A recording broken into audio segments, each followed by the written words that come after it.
Ma belle-mère pensait qu'elle allait ruiner mon mariage. Elle a seulement réussi à s'humilier publiquement devant 200 personnes. Cette femme ne m'a jamais supportée. Pour elle, j'étais la pain-bêche qui lui volait son précieux fils. Elle a passé des mois à essayer de nous séparer, sans succès. Alors, elle a décidé de frapper là où ça fait mal, la veille du mariage.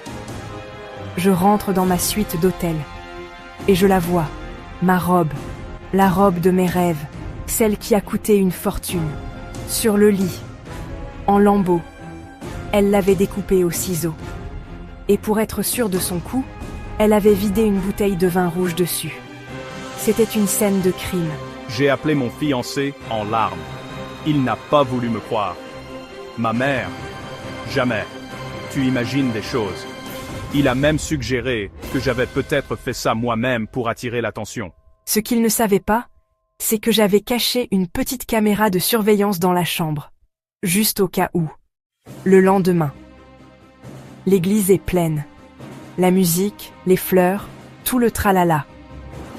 J'avance jusqu'à l'hôtel dans une robe de rechange basique. Ma belle-mère me regarde avec un petit sourire suffisant. Elle pense qu'elle a gagné. Le prêtre pose la question fatidique. Si quelqu'un s'oppose à cette union, qu'il parle maintenant ou se taise à jamais. Je n'ai pas dit un mot.